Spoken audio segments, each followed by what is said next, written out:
Holiday park homes are sold as the perfect escape, but the truth is very different. The moment you buy, your home starts losing value fast, just like a car. And while it's worth less and less each year, the site fees keep going up, leaving families stuck paying more for something that's worth less. We went through it ourselves, and in this video, we're exposing how the industry is set up to drain your money and trap you in the process. Well, hello. It's been a little while, hasn't it, Whaler? Just a bit. We promised an update on what's been going on and why we haven't been posting much content recently. Yeah, so we're going to dive straight into it now. Obviously, you've seen from the intro, this is not our usual content that we put out. We've been having some massive issues with where we've been living. We'll go into that in a bit more detail shortly, but yeah, basically it's been I'm not going to lie, it's been the last 6 months. A bit shit. It's been an absolute fucking nightmare. I mean, in typical Two Idiot Abroad fashion, and we usually say it's a fucking nightmare. Well, it has been, and we're going to go into it now. If you are coming across this video because you've maybe searched for the sort of topic that it is about, which is the holiday home park industry, well, hello, for a start. If you haven't subscribed already, would appreciate that. But yeah, we'll get into it basically. So you probably see me looking at my phone. I've made some notes because there's quite a bit to go through, to be honest with you. But yeah, so where we've been. So basically, we had to move out of where we were living before. So I'm going to backtrack a little bit from that. So 2023, we had a house. We had a really nice house actually. Yeah. It was lovely, but it got to a point where we were basically spending all of our wages just paying the bills. I know, like many people do in the country, and that's sort of what we're told to do, and that's what we do. We were paying our bills, but we didn't have no money left at end of month or after all bills have been paid, and we were like, you know what, there must be more to life than this. And then that's when we started thinking we want to do the travelling thing, we want to do the, you know, YouTubing and vlogging and all that. So we, I tell you, it was the straw that broke the camel's back was Yorkshire water bill came in, and it had gone up, it had gone double. Whaler was at me for ages saying, you know, we can't go on like this. Yeah. And I was like, no, it'll be all right, it'll come out of it, the bills will go down. It's when all electric went ridiculous, you know, it bloody doubled and that. Us women know best. Yeah, don't we? well, yeah, but we tried to. Obviously, moving house is a big bloody deal in it, so it's not like you can just, you know, it's not a throwaway idea. Anyway, yeah, Yorkshire water bill came out. I said, "Fuck this! I've had enough." I said, "Bloody estate agent, not phone here. Let's have it up. Let's have it up for sale." Anyway, put it up for sale. Found a buyer very quickly. And obviously, we were the idea of when we sort of put it up for sale was, can we, you know, pay our mortgage off if we have any money left over? What can we use that for? Because we didn't really want to necessarily put it into another mortgage, because we'd be in a similar position, might be slightly better off in terms of you know monthly sort of revenue, whatever, monthly income rather. So we decided to sell up and buy a holiday lodge. I say holiday, that's an interesting word. So with the holiday parks, there's two types of parks. You've got a holiday park, which you can either stay, some are 10 months a year, some are 11 months a year. Other ones, it's a 12-month occupancy, and I'm doing that because it's very grey area. 12-month occupancy, but you can't have it as your permanent address. Anyway, and the other one's residential, so full residential. You pay council tax, and you can do all that. Anyway, so this one was a 12-month holiday park. So we thought it's okay because we're basically going to use it as a base. We're going to go off travelling because we didn't have a mortgage anymore, and we're going to be better off. We're going to be living in this lovely lodge in the countryside, whatever. The idea of it was like perfect, but in reality, that's not what happened at all. It was a nightmare. This is where they say they sell you the dream. Yeah. So these holiday parks, and what we're not going to do in this video, I want to make it very, very clear, we're not going to bash the people that, the park No. that we had dealings No with. names of any Not naming sort. anybody. What we're trying to do is bring exposure to the industry. Is Yeah. what we want. Make people more aware. 'Cause Yeah. I think it's becoming that way anyway. Yeah. There's a lot more things on social media. There are groups on Facebook. There are documentaries and things like that, which we wish we would have seen before we did what we did. Yeah. Yeah. So ultimately, September, it was September 23. We moved in. I mean, we're massively downsizing, so we had to think fairly clever about what we were taking and what we weren't.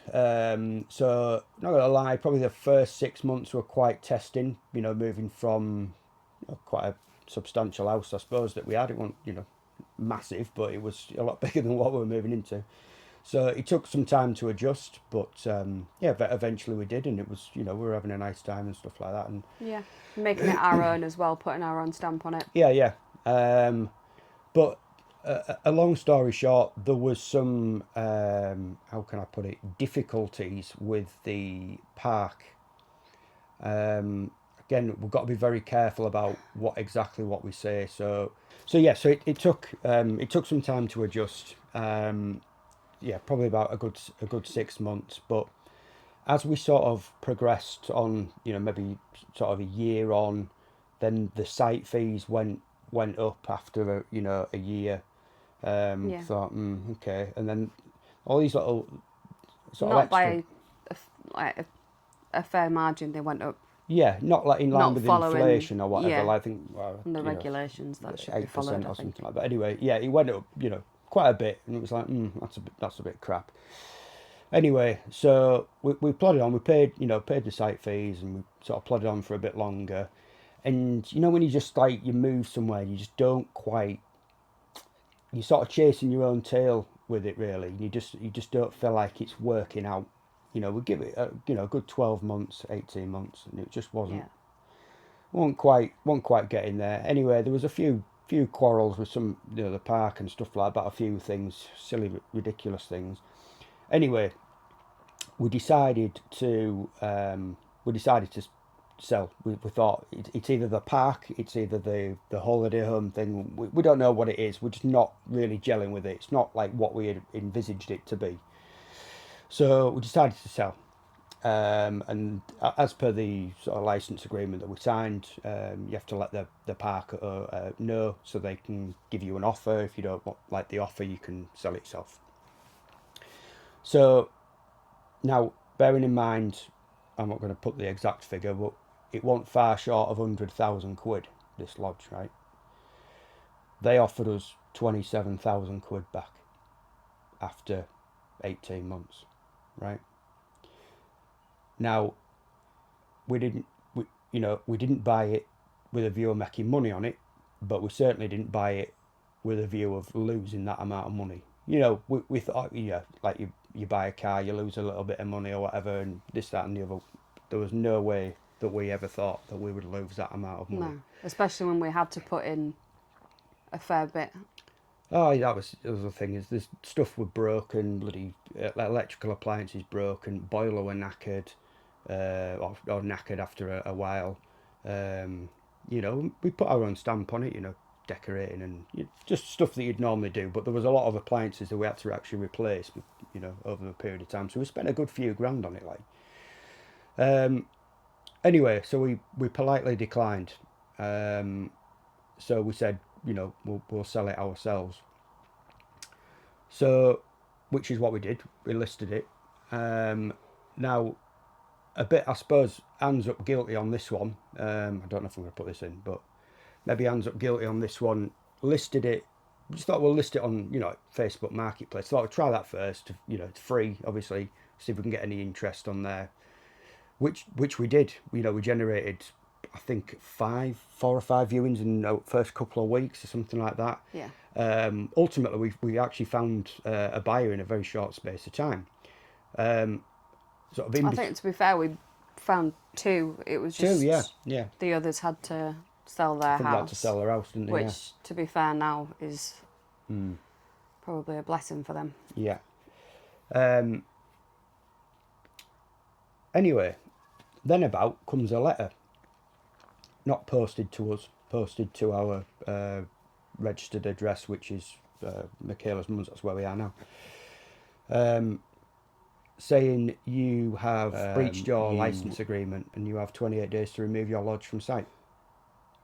Yeah, not just pack up and leave, actually take the caravan Take or the the whole lodge. thing. Disconnect it. As well. Sorry, that was it. And pay a disconnection pay fee. disconnection fee, £2,000, 1,500 quid, or whatever it was.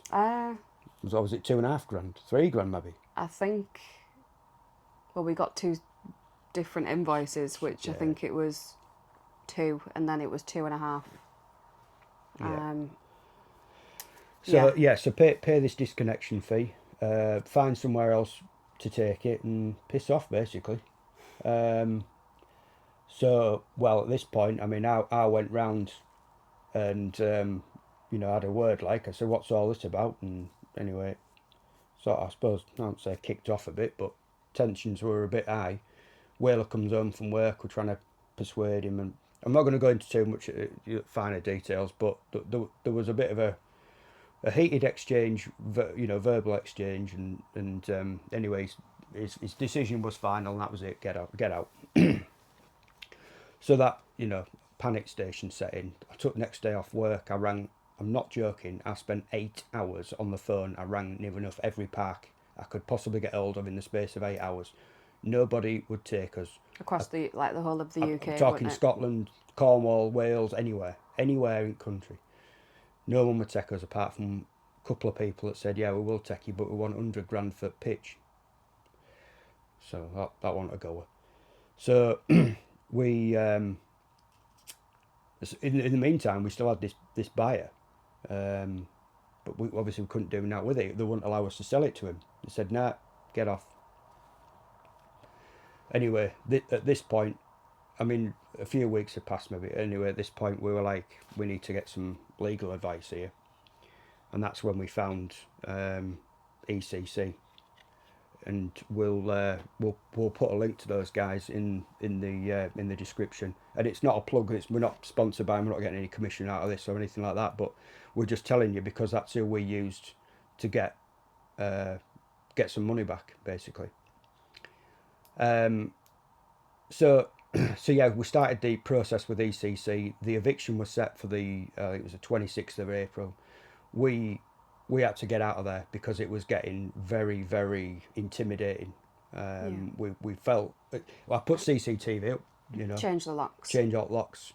I work from home in my day job, and I was just having all curtains shut. I didn't want to see them people.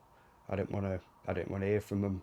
I was genuinely worried about, because they said, you see, if you don't move it, we'll dismantle it. We're having sleepless nights over it. We didn't know whether someone was going to rock up in the middle at night and have all electric and water and everything turned off. We just didn't know. So anyway, Michaela's Whaler's mum said, come here. So we literally hired a van, packed everything up, moved it into a storage container, and we came here, and we've been here ever since. I think sort of before that, with the sort of the legal side, obviously then you look into the license agreements and the amount of, I would say, like, flaws, but it didn't, like, none of it really made sense. They aren't worth the paper they're printed on. It was just sort of, well, it's like a template. Yeah. Is that what you think? Yeah, but it's sort of, they kept coming back to us and giving examples of how we've breached, yet they weren't doing this, that and the other. So, I mean, I've made sure that I went round the whole park. I was taking evidence of, like, no speed limit signs, just anything that I could find, like, looking through. Yeah, everything, all these, you're not allowed to have bird feeders. It's like we had about 3 or 4 people that had bird feeders. I've just taken evidence of anything and everything that I could, to the point, and also making sure I was messaging on WhatsApp. Gathering that evidence I think it was needed for the solicitors. Yeah. It helped in our case. Yeah. To, No, to basically to back back up everything that we've been saying. Because everything that they were saying, they were basically like contradicting themselves and sort of stumbling, because that what they told us and then what they ended up saying, and they kept turning around and saying that we were the liars, and yeah, they know what they're doing. They know. The thing is though, this like we said at the beginning, this is not park specific. This is the industry. Yeah. We'll put some links in, because the BBC have done a show on it.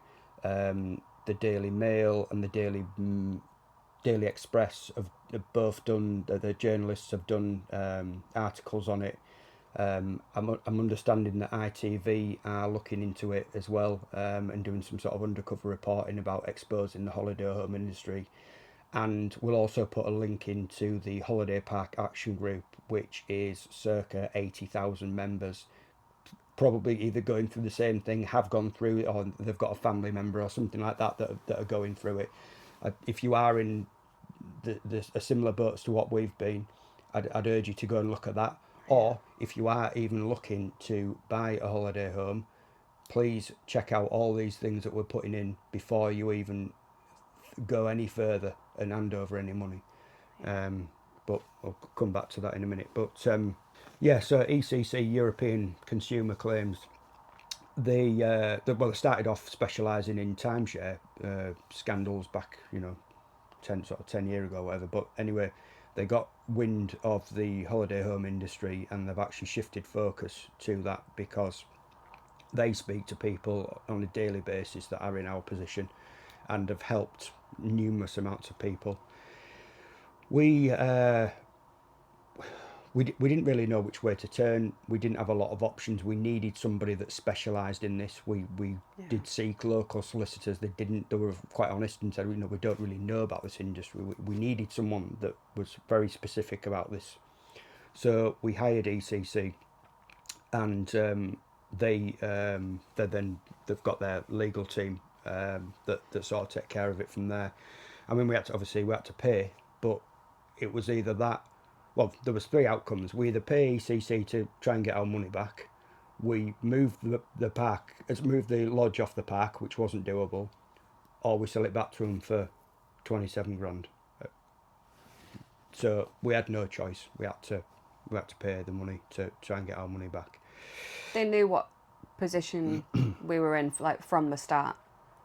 So they thought they had over a barrel, and even when we said we've sought legal advice, and this is basically what we're going to do, and they just sort of brushed it under the carpet. And I think they thought that we were lying, and they told us that our legal advisors were wrong. Yeah.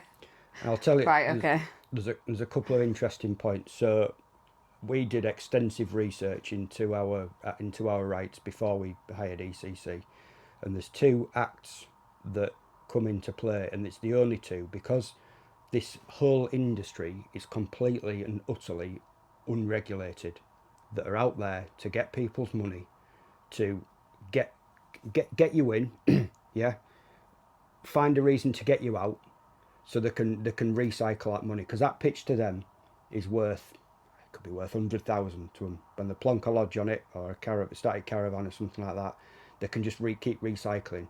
That's what they want. Quick turnover, so they don't want people that are staying for 20, 30 years because the pitch is too valuable to them. They want you in, rip you off, and get you out, and that's what they do. So it is the whole industry, and it's completely unregulated. But there are two acts that are important. One only applies to residential. If you're a residential park owner, or looking at a residential park, it's the Holiday Homes Act 1983. You are covered under that act, and you have a lot more rights than if it was just a holiday park. Okay, so residential is is a lot better, but they come with a price tag. That's where they get you, and you do have to pay council tax as well. That's another thing. The other one is the Consumer Rights Act 2015, which, like, when you buy anything, whether it's a mobile phone, a telly, or a car or whatever, you're covered under this. The problem with this is proving that you were missold, and this is where ECC come into play, is because they gather all the information about, you know, conversations that have been had, whether it's by WhatsApp or it's via email, license agreements. They compile all that and sort of basically determine whether you've got a case for mis-selling, which in our case they determined that we did. Yeah. It didn't take them long to realise that we did, to be fair. No, it didn't. So ECC took on the case. The solicitors got involved. They managed to stop the eviction. Or that at the time, they managed to postpone it by a few weeks, and then eventually it stopped it by several letters that were sent back and forth. Anyway, so we'd moved out at this point. I've got to fast forward on quite a bit, because the in-between time was just basically going back and forth with the solicitors. But a long story short, they came back, we agreed a figure to settle out of court, and we got 2/3 of our money back. Not all of it, but 2/3 of it. But we're taking it as a win. Yeah, we're taking it as a win. I mean, because you could say we've lost, but I think for us now, it's a win. Like we can move on, we can start again.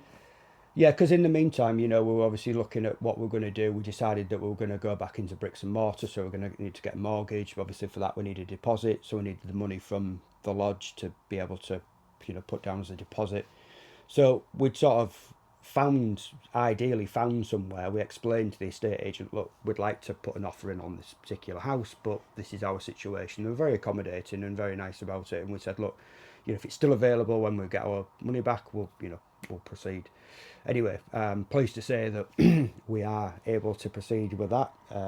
Offer's been accepted, mortgage has been approved, and we're full steam ahead with it. So happy days, and we can just put the last 2 years of utter shit behind us, which sort of brings me on to the next point.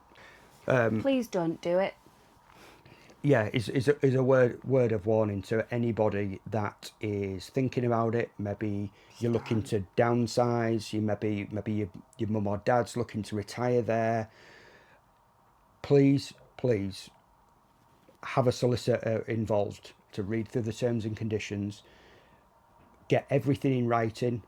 Even video the bloody meetings that you have with the salespeople, because they'll just sell you the dream and then they'll just rip the rug from underneath you. Yeah. Just be Wait till if you watch the documentary. Yeah, it'll probably put you off for life, and I'm hoping this video has made you sort of think. You'll see they turned threatening. Yeah. Because of that address that you've got to give them. Yeah. So. And there's other little things as well that we didn't really think about, is that, you know, when you're selling your house, you know, getting rid of a mortgage and stuff like that, and sort of, you know, moving to effectively is not really an address, I guess. You've got problems for like your credit rating. Yeah. If you need to get a car or just a mobile phone or anything, you know, any contract or something like that. At least when you've got a bricks and mortar, it's a physical, actual address. That's the other thing that maybe we didn't, a little bit naive, we didn't really think about that. Didn't think it'd be a problem.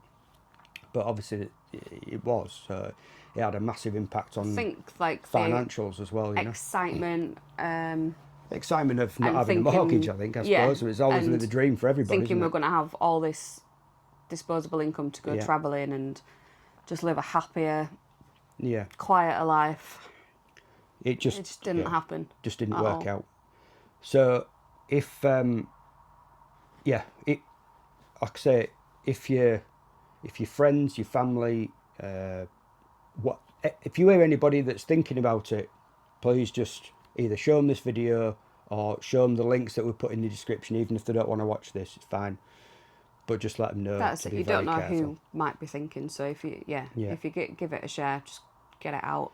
And the other thing as well is, if you are watching this and you have been through what we've been through, is please let us know in the comments, because we'd be interested to hear your stories as well. If you've got a similar thing that's happened, or at a certain park, or a certain outcome, just, you know, let us know your thoughts as well. And I'm sure there might be people in the comment, oh, you should have read the terms and conditions, stuff like that. Yeah, the terms and conditions weren't worth a toss. It could have said whatever you wanted it to say. It wouldn't make any difference. It wasn't legally binding. It's not like No. it was just It's like buying a car and someone handwrites a receipt saying it's worth nothing. Now. It's worth nothing. Yeah.